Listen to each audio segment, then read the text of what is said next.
Hey guys, welcome back to the channel. Today I've decided to do a little demonstration video. I've been out in Denver doing a solar field out here, and part of my responsibilities is I got to find utilities and locate them using a hydrovac. And if you don't know what a hydrovac is, it's just a machine that uses water to dig to locate utilities safely before we start actually digging with like an excavator or other equipment so we don't damage it. And part of that process is using a radio detection tool that can find those utilities before we even use the hydrovac. So it uses radio detection to locate how deep and where specific utilities are. So whether that be gas, electric, water, you name it, this radio detection tool can locate it. And so the particular model that we're using is called RD7100. And it's made by Radio Detection. That's like the name of the company. But we're going to use that today to find a couple lines. I'm going to show you a couple different ways that you can use this to find utilities. It has a various number of ways that you can actually do it depending on what you have available. Either like a tracer wire or some pipe that's in the ground. So I'm really excited, and let's get it going.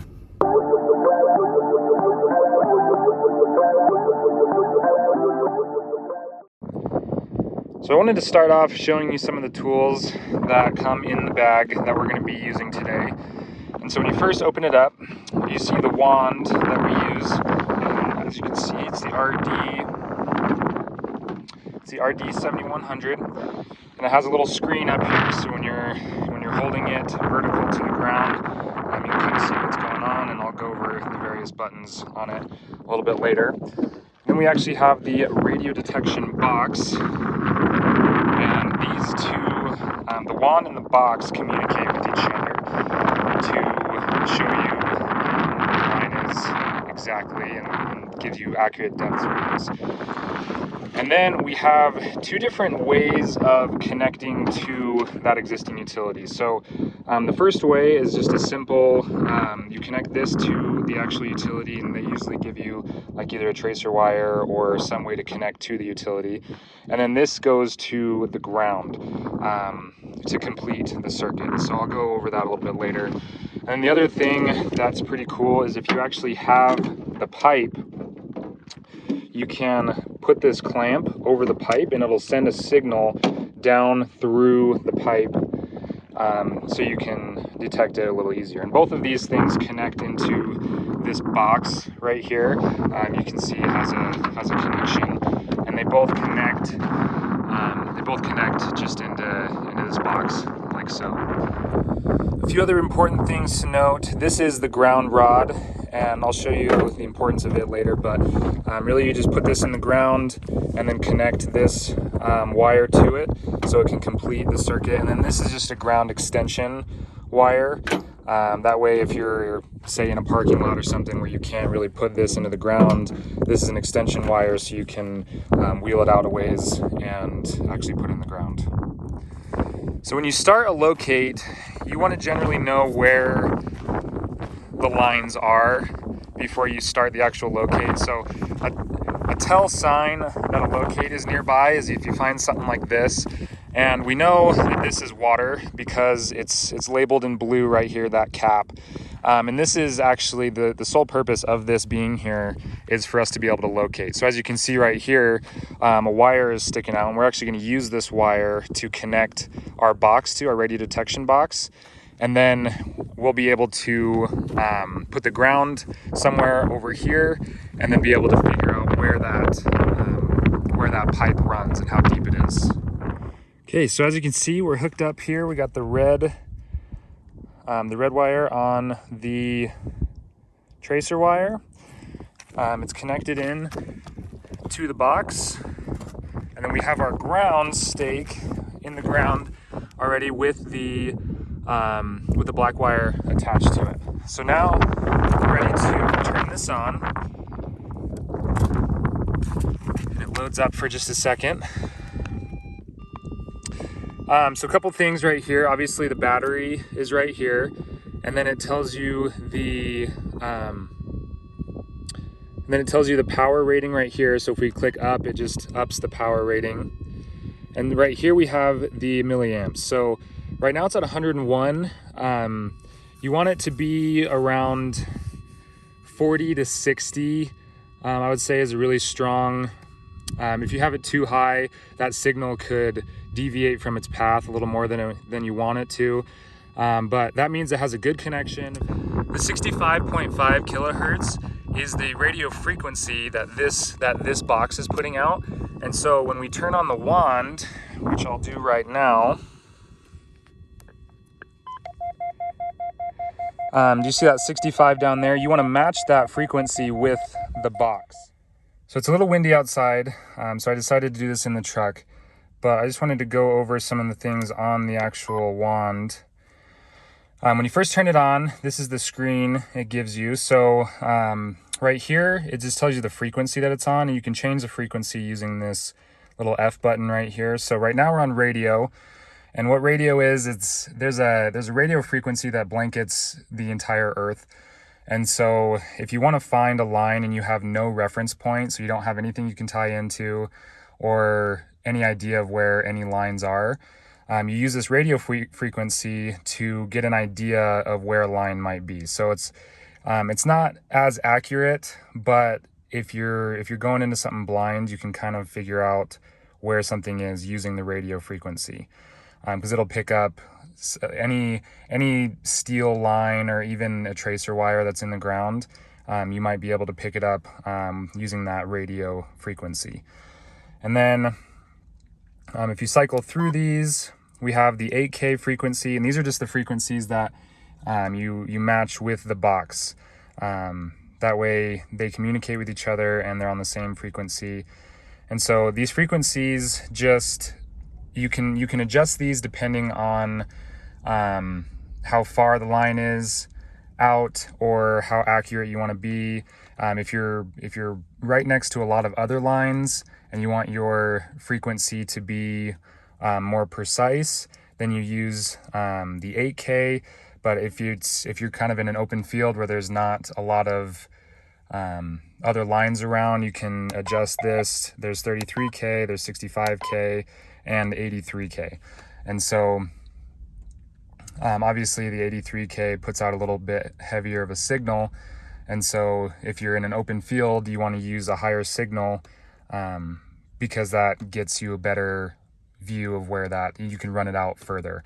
But if you're, say, like in a parking lot where there's lots of lines, you want to use a lower frequency, and so it's more precise and it doesn't give off such a strong signal, but that signal stays on that line and doesn't jump lines. And then the last one is a power frequency. So this is any line that has power running through it.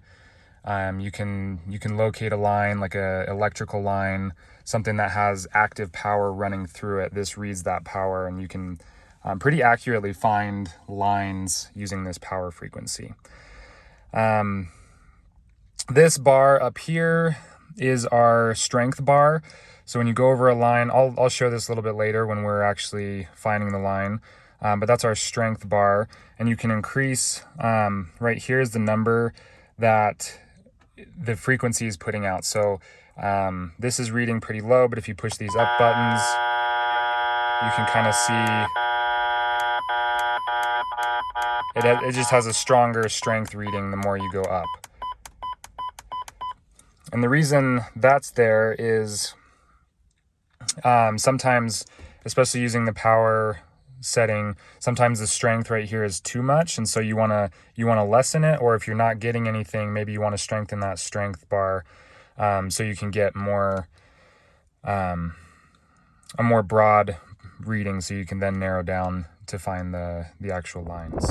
Okay, so we're all ready to go. We have this guy turned on, and he's at 65.5 kilohertz, and then we have the wand turned on as well, and we just need to adjust it to match that. And so now we're going to be tracing the line out going this direction. Again, we're connected to everything.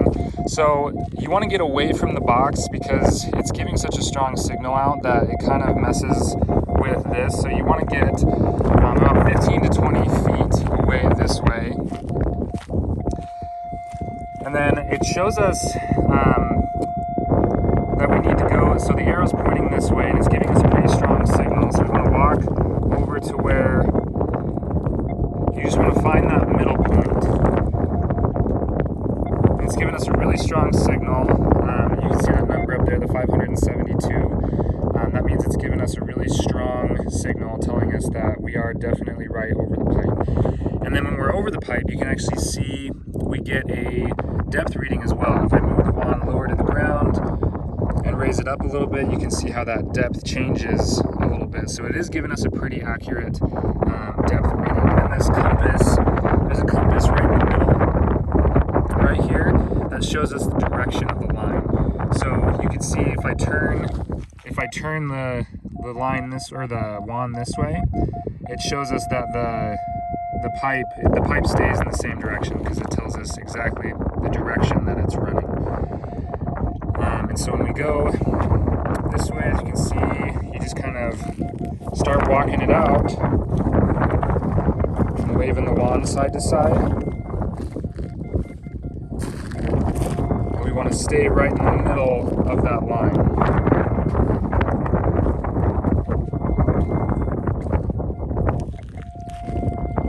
So, like I said, we're just going to walk this out as far as we need to.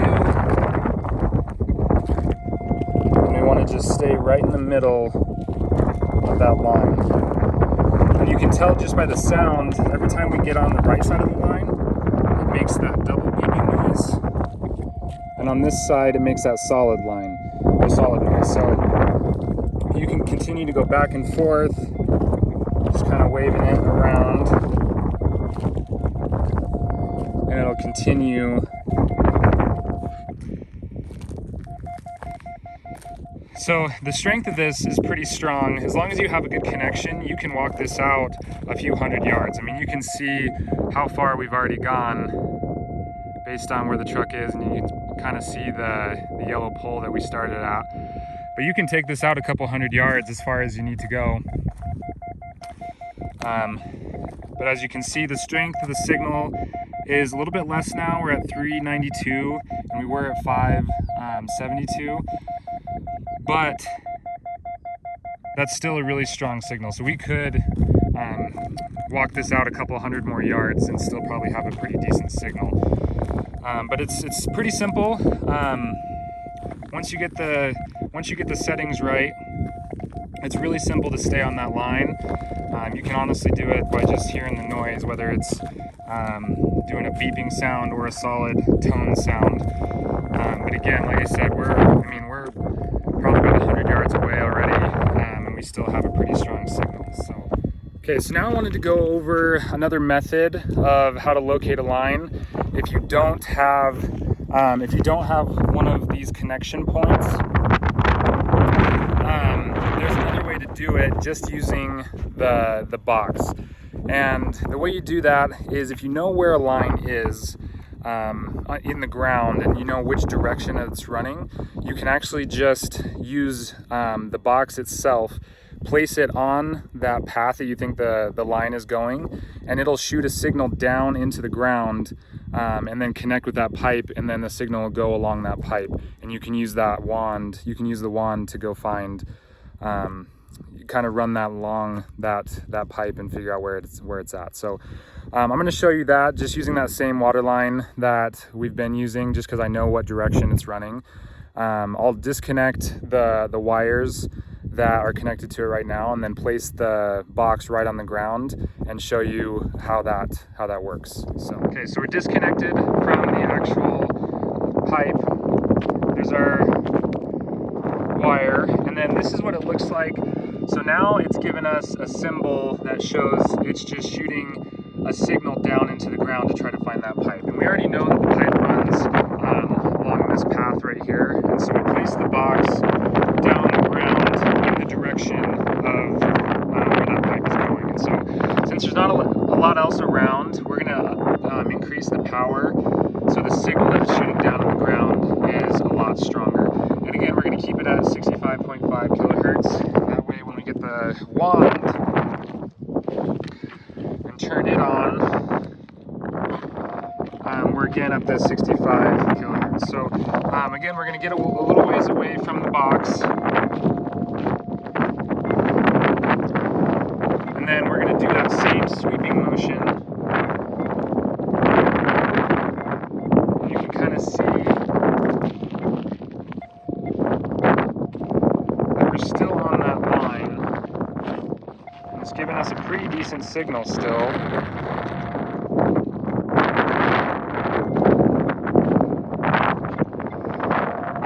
And you can see the depth reading is a little less accurate now that we're just using the signal from the box.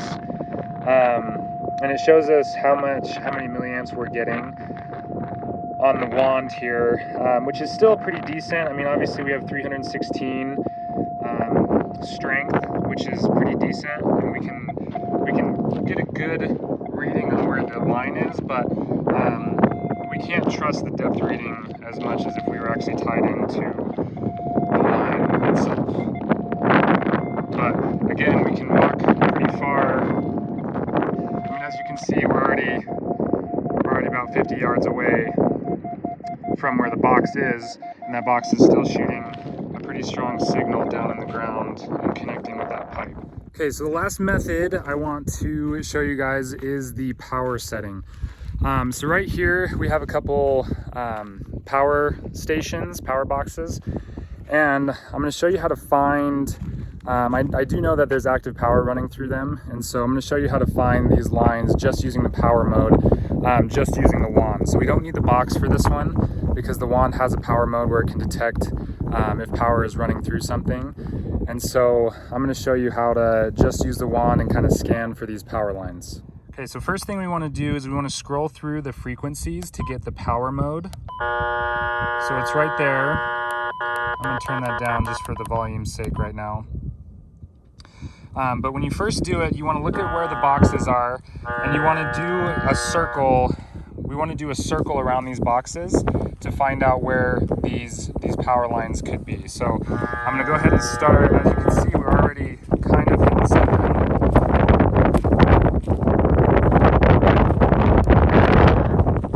So right there, you can see how it kind of jumps. Now this is where we want to turn down the power a little bit so we can find out where, if you scan right here. So we just kind of keep going back and forth until we find out where the signal's the strongest. So obviously right here, it looks like the signal is the strongest. Right about here. And that's right in front of the box, and so that makes sense. The line just goes straight out from the box. And we can take this out quite a ways, since that power is constantly running through.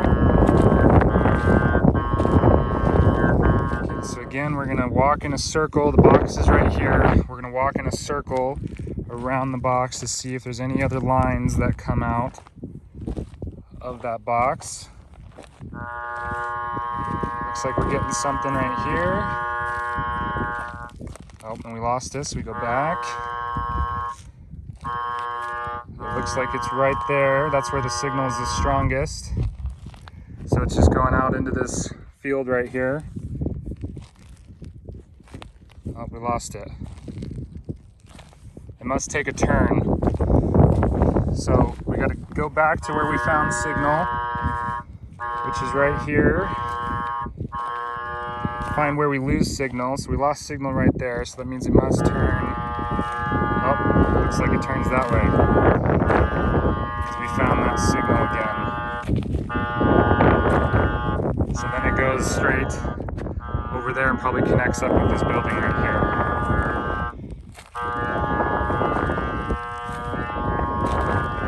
Yeah, still a really strong signal. Again, we can run this all the way out to that building from this just using the wand in that power setting. So sorry for the wind noise. Denver is pretty notorious for being really windy, but I hope you gained something out of this. Again, radio detection is a really cool tool that we're able to use to find utilities before we start digging. And it's pretty accurate. I mean, you could tell when we were able to tie into the actual line, we got a very accurate depth reading, and we were able to trace that out for a very long ways. And so you can do this with obviously all the utilities that have a tracer wire, or if it's like a steel pipe or something. And then the power mode on the wand is really cool too, where we can just find the active power lines just using the wand, and you can walk those out again a pretty long ways and see where they connect. So again, if you like the video, and if you got anything out of it, please like and subscribe, and we'll see you in the next one. Thanks.